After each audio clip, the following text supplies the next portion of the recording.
Tengo nada para ofrecer, nada que te pueda sorprender, solo un corazón quebrantado una y otra vez.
Espero que sí.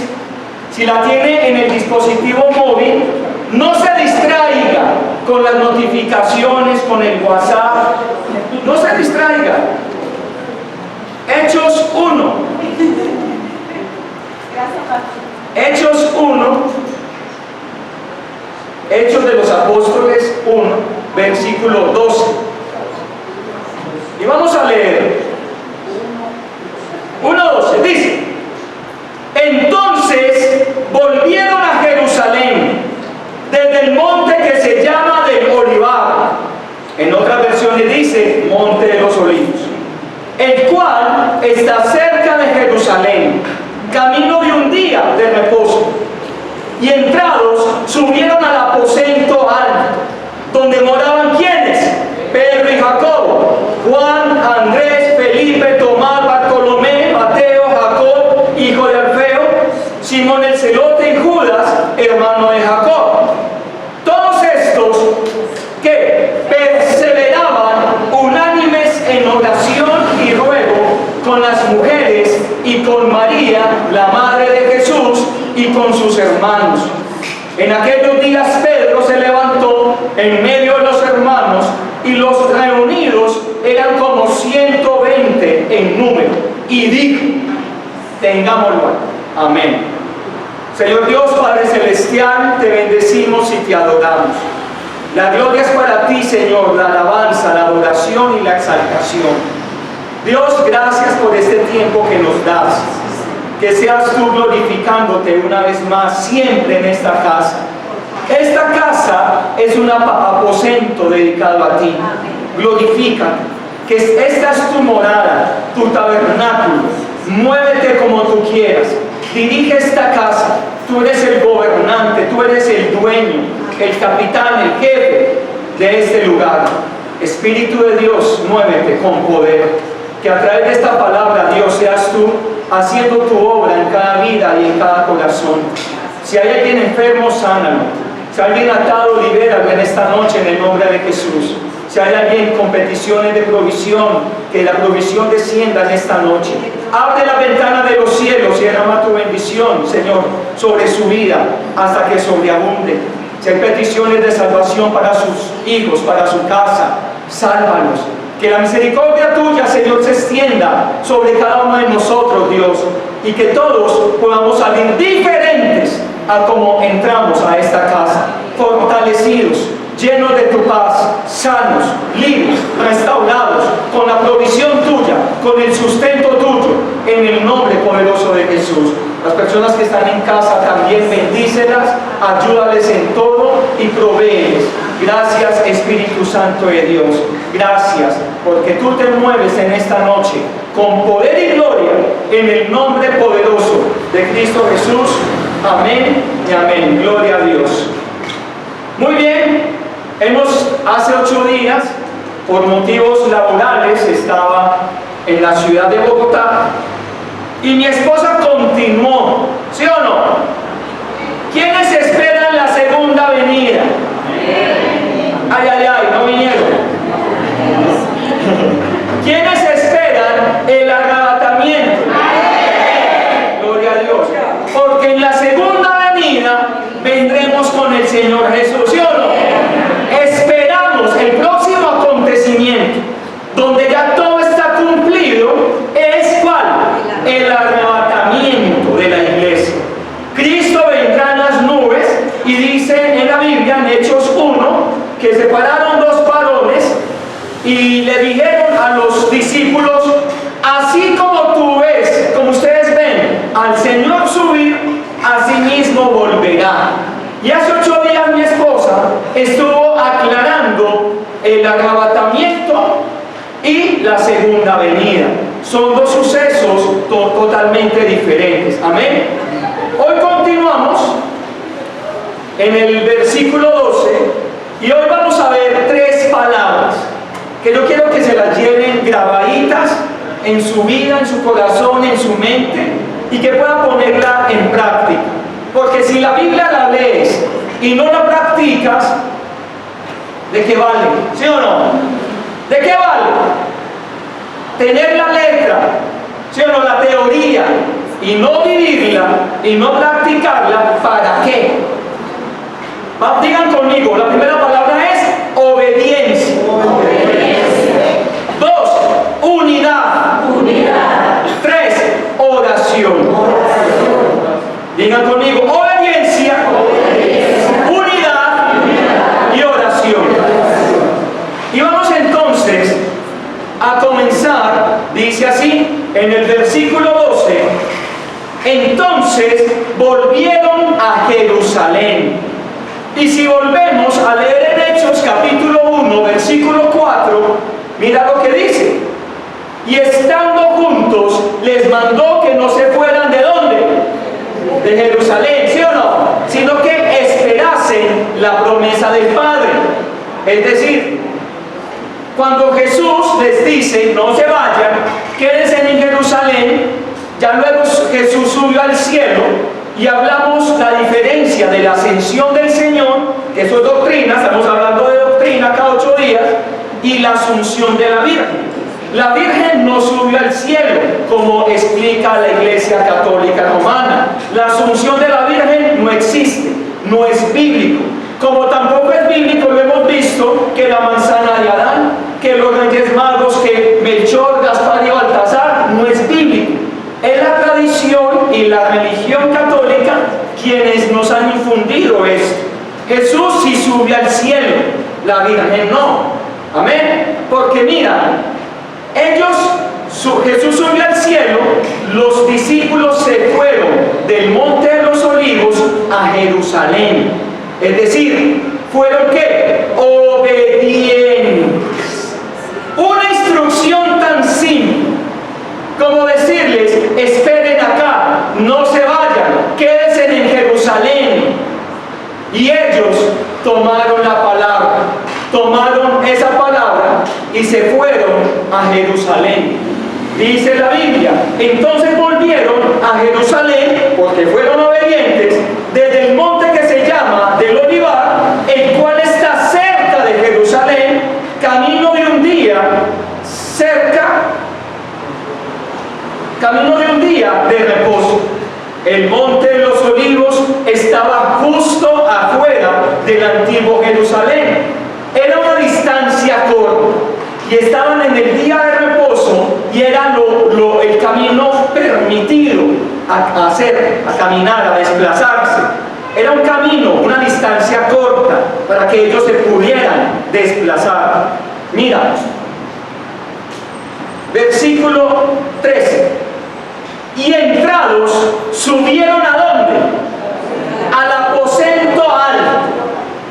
Y aquí el aposento, comenzamos a mirar, el aposento tiene una palabra hebrea que significa elevado, pero aquí en el libro de Hechos es la palabra griega que significa cuarto o habitación arriba o superior.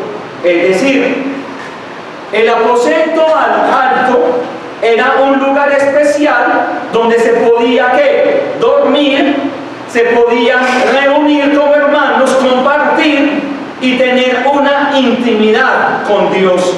El aposento alto era un lugar común en Palestina, donde estaba la plancha, la terraza, la azotea, y construían habitaciones para cuando se celebraran las fiestas, tuvieran aposentos donde compartir con las personas que llegaban a Jerusalén. Mira, me gusta mucho cuando dice lugar, aposento alto, lugar para tener momentos de intimidad con Dios. Era un lugar especial, claro, eran construidas, mira, era tan fuerte ese aposento, un segundo piso tan fuerte, que tenía capacidad de que las 12 personas, los 12 discípulos y los 120 estuvieran allí encima, esperando la promesa del Maestro. Tenían tanta solidez que no se caía. La construcción era sólida, firme, para aguantar el peso de 120 peludos o 120 calvos, como los quiera llamar usted, pero tenía soporte, aguantaban, es decir, era un lugar amplio. Amén. Mira, y era utilizado durante el verano porque era aquel lugar más fresco que las habitaciones normalitas.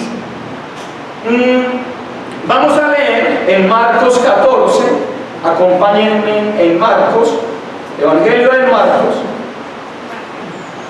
14:15. Y mira lo que dice sobre el aposento alto.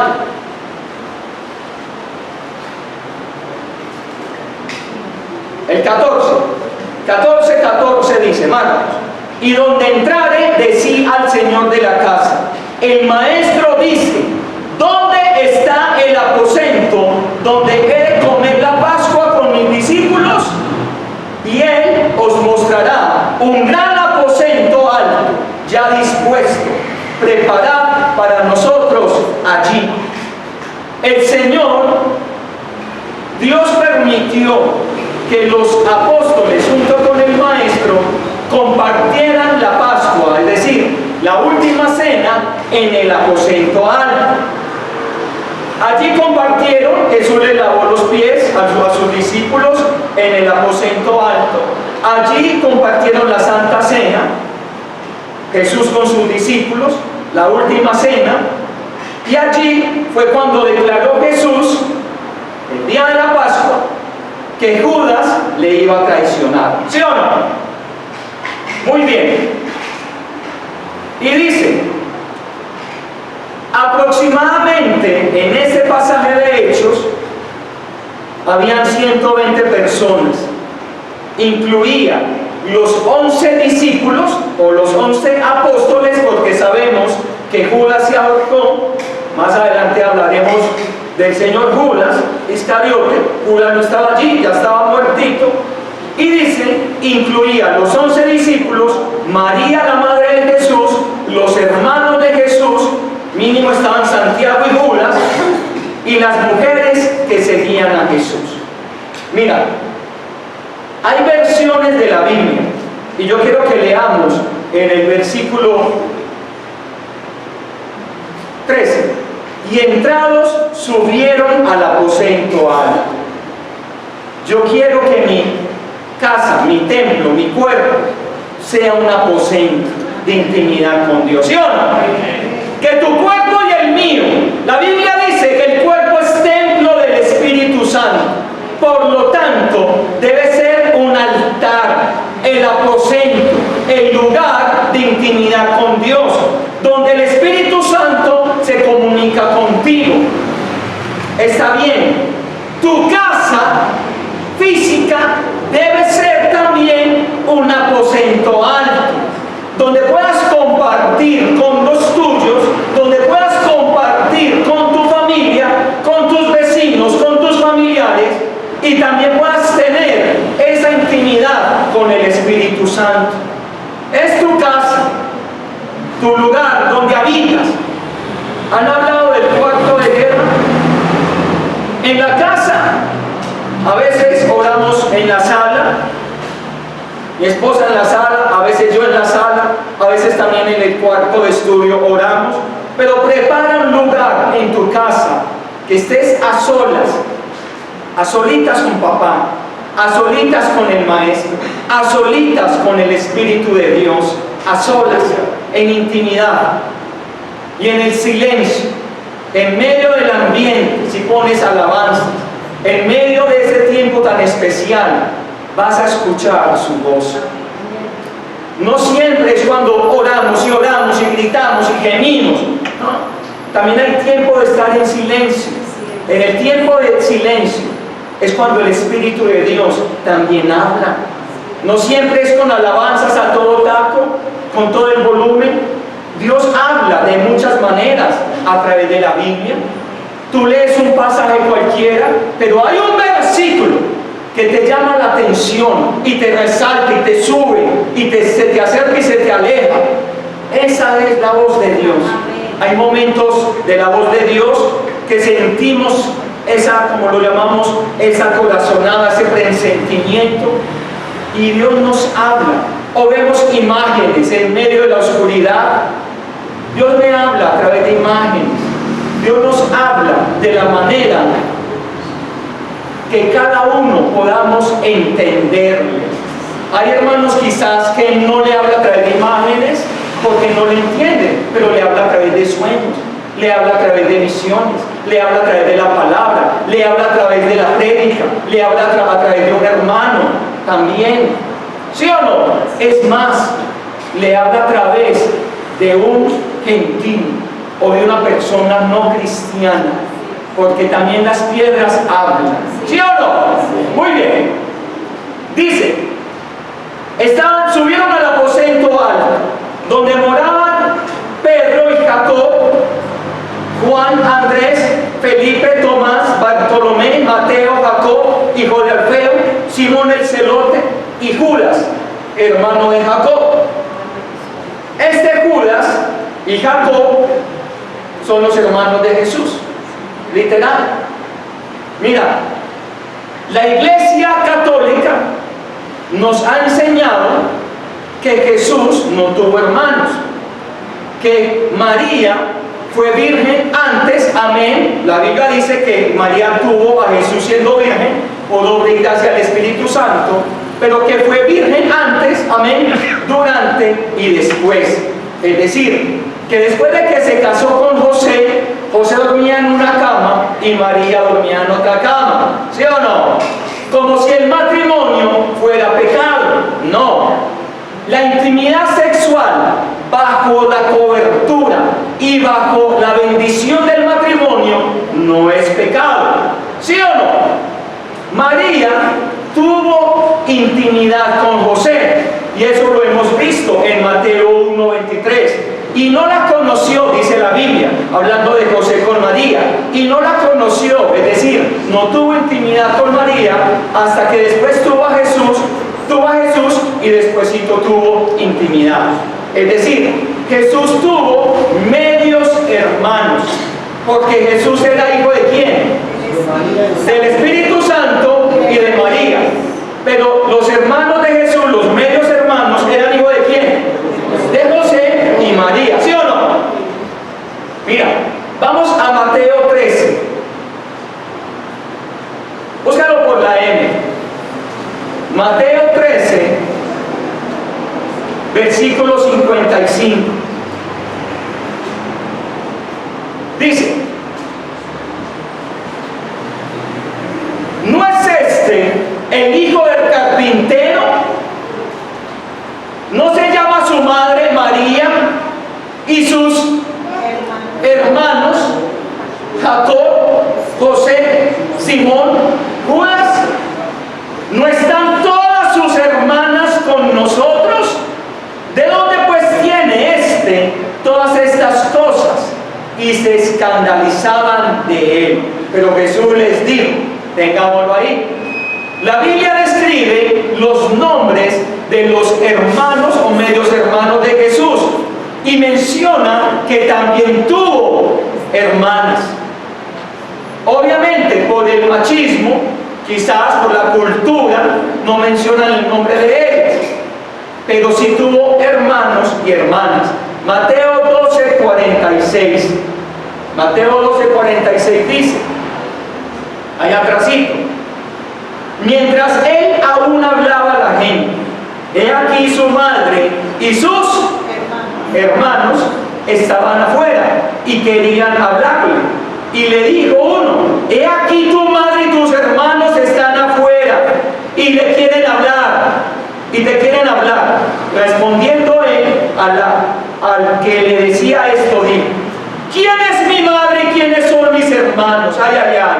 Y extendiendo su mano hacia sus discípulos dijo: mira la diferencia, hermanos y discípulos. ¿Sí o no? Aquí hacen claridad. Mira, dijo: he aquí mi madre y mis hermanos, porque todo aquel que hace la voluntad de mi Padre que está en los cielos, ese es mi hermano, mi hermana y madre. Es decir, no solo los que están afuera, los de sangre, son mis hermanos y mi mamá, no solo ellos. Y extendiendo la mano hacia sus discípulos dijo: todo aquel que hace la voluntad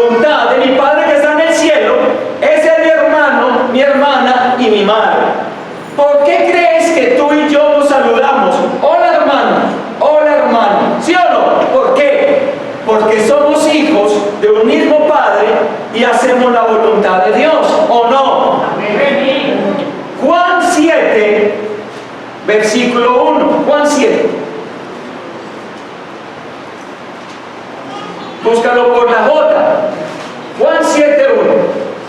Dice: después de estas cosas, ¿cómo tiene el título en tu Biblia?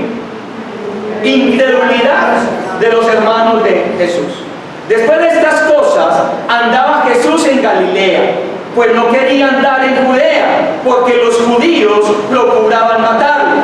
Estaba cerca la fiesta de los judíos, la de los tabernáculos, y le dijeron sus hermanos. ¿Quiénes le dijeron? ¿Sus discípulos? No, sus hermanos.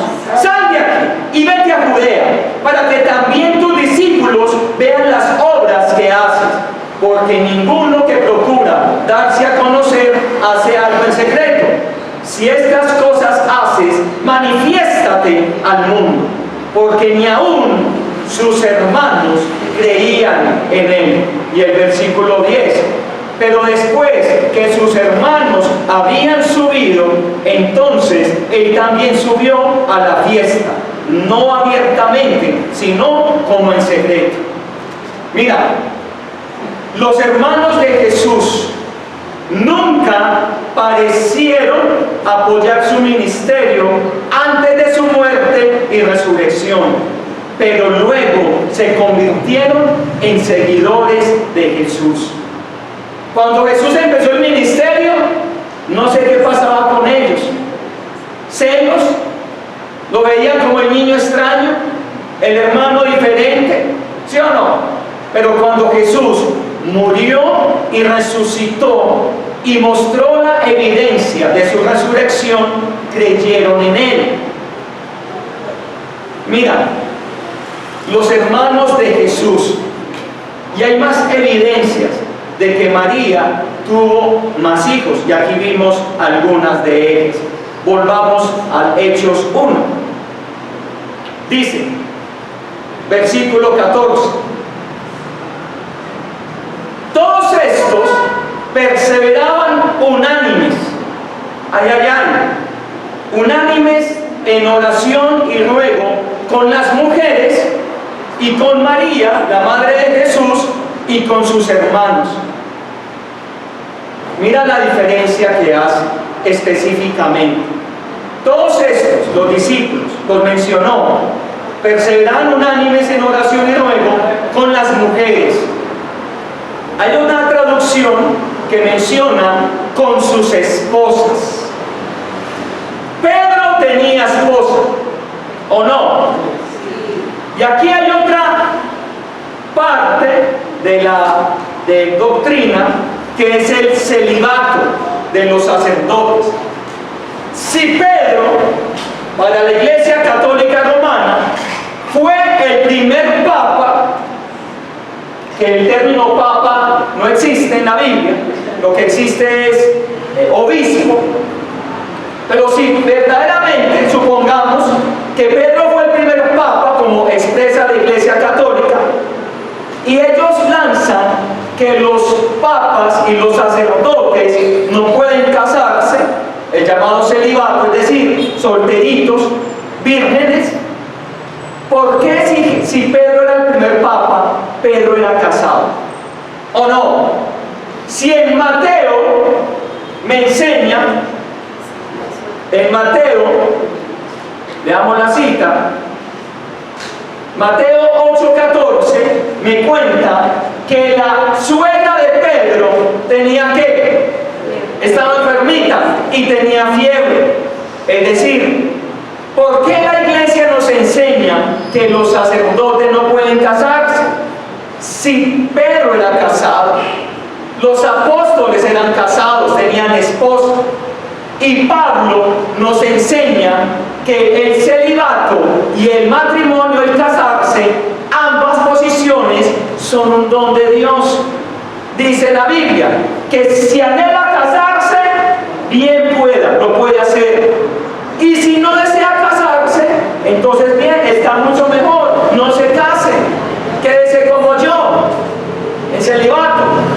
pero no es de carácter obligatorio. Mira lo que dice.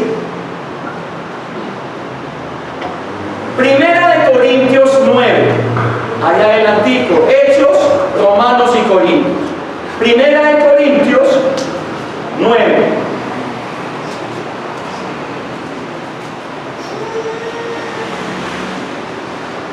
Versículo 5. Desde el 4. Primera Corintios 9, 4. ¿Acaso no tenemos derecho de comer y beber? ¿No tenemos derecho de traer con nosotros una hermana por mujer, como también los otros apóstoles y los hermanos del Señor y Cefas? Es decir, los apóstoles eran casados, tenían esposa. El apóstol, el obispo puede casarse. Y si vemos en Primera de Timoteo, más adelantico, búscalo. Primera de Timoteo, capítulo 3, versículo 2, dice, los requisitos de los obispos. Primera de Timoteo 3, versículo 2. Pero es necesario que el obispo sea ¿qué? Irreprensible, marido de una ¿qué? Sola mujer, no con 3, no con 2, ni con 4, como anuncian los testigos de Jehová, la poligamia, no, con unita, sobrio, prudente, decoroso, hospedador, apto para enseñar. Y si también vemos en Tito 1:6, también habla los requisitos de los ancianos y de los obispos, marido de una mujer. Gloria a Dios. Y en Primera de Timoteo 4, allá adelantico, allá abajito, Primera de Timoteo 4, del 1 al 3 dice, pero el Espíritu dice claramente que en los postreros tiempos algunos apostatarán de la fe, escuchando espíritus engañadores y a doctrinas de demonios, por la hipocresía de mentirosos que, teniendo cauterizada la conciencia, prohibirán casarse y mandarán abstenerse de alimentos que Dios creó para que con acción de gracias participasen de ellos los creyentes y los que han conocido la verdad. Prohibirán casarse. ¿No han escuchado en estos tiempos? Uno, los sacerdotes no se casan, doctrina de demonios lo llama la Biblia. Pero también estamos viviendo los tiempos en que se enamora la parejita y dice, vámonos a vivir ¿qué? Juntitos. Y si esto no funciona, cada uno come ¿qué? Por su lado, porque en estos tiempos no hay el compromiso. Los jóvenes ya están creciendo sin el compromiso. Se unen, van a vivir junticos y cuando ven que no funcionan las cosas, ni a nivel de intimidad sexual, ni a nivel económico, el primer grito de la mujer, la primera pelea en el matrimonio, que dicen, no, coja para su casa, yo cojo para la mía, esto no funciona. El matrimonio fue instituido por Dios y el tener intimidad bajo el matrimonio hay cobertura de Dios. Eso sí, hombre con mujer, ¿sí o no? Porque ya en estos tiempos el matrimonio gay de ambos sexos, no. Dios condena y castiga la homosexualidad. Y es un espíritu que esta sociedad está viviendo. Cogió gran fuerza. Antes a las personas les daba el temor, como ellos dicen, de salir del closet, pero este espíritu de homosexualidad, de lesbianismo, de afeminados, cogió tanta fuerza que ya no les importa. Es más, luchan por sus derechos a nivel político. Por eso ya vemos la bandera del arco iris como símbolo de la homosexualidad de este grupo LGTBIXYZ, ¿sí o no? Entonces, hombre con mujer, Adán y Eva, Pedro con su esposa, y Jesús no se casó, como quieren también decir. Jesús permaneció virgen. ¿Se acuerdan del tabernáculo? El cordero puro, sin mancha. Jesús no pecó. Jesús fue tentado, como lo expresa en Mateo 4, después del bautismo, fue llevado al desierto por el Espíritu para ser tentado, pero Jesús no cayó en tentación, no pecó. Por eso se le llama el Cordero de Dios que quita el pecado del mundo, porque él permaneció ¿qué? Virgen. No tuvo ni a María Magdalena ni a ninguna otra mujer, porque el propósito de Jesús no era casarse. Amén. Él tenía su misión bien clara. Cuando me dicen en la National Geographic, es que Jesús se casó y los cristianos. Sí, yo sí creo eso. Yo le creo a la National Geographic, yo le creo a Discovery Channel, yo le creo, uy, sí. Yo le creo a los cuadros de Da Vinci, yo le creo que en la última cena, sí. No, cree en la palabra de Dios. La palabra profética más segura es la palabra de Dios. Avancemos, volvamos al libro de Hechos. Y dice, Hechos 1. Todos estos perseveraban unánimes en oración y ruego con las mujeres y con María, la madre de Jesús, y con sus hermanos. Y aquí yo quiero entrar en este término, unánimes. Vimos la obediencia, una instrucción pequeñita: quédense en Jerusalén, esperen la promesa del Padre, al Espíritu Santo. Se quedaron en Jerusalén. ¿Chismeando? No. ¿Cómo? Orando. Perseveraban. Y el término perseverar es que aunque estaban cansados, aunque tenían que hacer otras cosas, otros oficios, aunque Pedro le había negado, aunque Tomás no había creído, aunque venían con su vida pasada de pescadores, aunque Simón el celote todavía tenía esa vida de celote, de guerrillero, estaban como perseverando, unánimes. Y esto es una unidad notable. No era una unidad cualquiera. Si Pedro levantaba la voz y coordinaba la oración, todos apoyaban la oración de Pedro. Si Santiago decía, vamos a orar por Jerusalén, y comenzaban a orar por el pueblo, todos ¿qué? Se unían a la petición de Santiago. Porque la unidad en la oración es poderosa. Cuando estemos orando, o cuando tu papá o tu mamá y familia estén orando reunidos, pónganse de acuerdo, porque aquí hay un principio del acuerdo, de la unidad. Dice la Biblia, cuando 2 o 3 estén orando en mi nombre y se ponen de acuerdo, yo oiré de los cielos y mi Padre concederá la petición. Y la oración debe ser en el nombre de Jesús. Es de acuerdo, unánimes. Pero cuando me dicen unánimes en oración y ruego, ay. Aquí la oración de ruego es un sentido de desesperación. ¿Te has sentido así? Cuando un niño le pide al papá, necesito esto, lo necesito, desespero. El sentido de urgencia es la oración de ruego.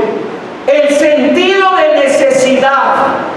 Mira, dice la Biblia, si vosotros, siendo malos, sabéis dar buenas dádivas a vuestros hijos, ¿cuánto más el Padre Celestial dará al Espíritu Santo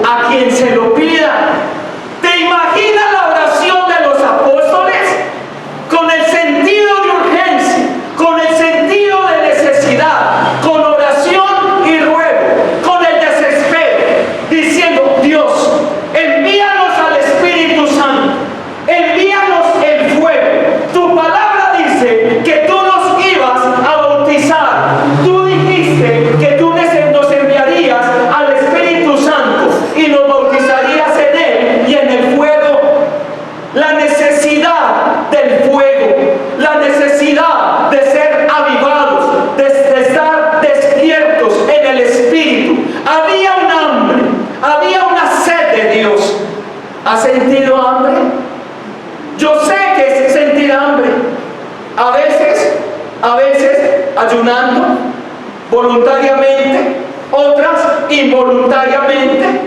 También yo sé que es un hambre, pero ya hay una necesidad. La tripa chillando, uno trabajando, hablando con un médico por cuestión laboral, sin almorzar, y yo hablando con música de fondo. Y me contesta: doctor, lleve este producto. Y la tripa me contesta. ¿Por qué? Porque hay hambre. Termino de visitar, de trabajar con ese médico, y de una que voy a almorzar, porque ya tengo que, hay hambre, o tengo sed. Estos apóstoles, 120. Mira, un domingo aquí hay 100 personas aproximadamente. Y un domingo, ahorita hay mal contadas 60, 70, no sé. Pero mira, ¿te imaginas si la iglesia del Señor en un servicio se pusiera de acuerdo, o nos pusiéramos de acuerdo? En sanidad, en liberación, lleve. En el mover del Espíritu, lleve. Toda la iglesia unánime.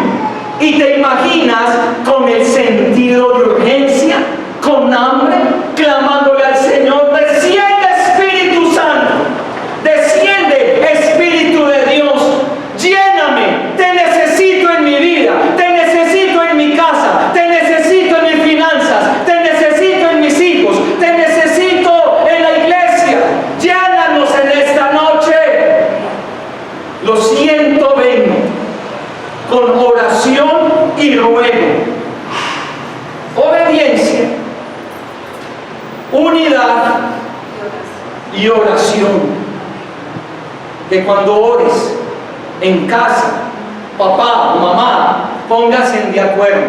Hay una necesidad, los 3, los 4, los que sean, o los 2, pónganse de acuerdo y clamen con el sentido de urgencia y rueguen, y vas a ver la manifestación del poder de Dios. Si Dios nos da vida y salud, dentro de 8 días estaremos viendo qué pasó después de esa oración y ruego. ¿Qué pasó después de esa unidad? Porque estaban juntos y unánimes. Y es grande la diferencia. Juntos y separados a la vez. Pero este pueblo estaba juntos y unidos, unánimes, en el mismo espíritu y en el mismo sentir. Y es más, habían sido ¿qué? Obedientes a la instrucción. Si Dios te manda a hacer algo, obedece. Si Dios te dice, quédate aquí, obedece. Háblale a aquel hombre, obedece. ¿Quieres ser usado por Dios? Obedece. Aún en esos pequeños detalles, en aquellas pequeñas instrucciones. Porque si le eres fiel en lo poco, en lo mucho te pondrá contento. Gracias por acompañarnos durante este servicio. Esperamos que Dios haya ministrado tu vida a través de la palabra. Recuerda seguirnos en nuestras redes sociales, Facebook, Instagram y YouTube, como Iglesia Fuego de Dios para las Naciones. Hasta pronto. Bendiciones.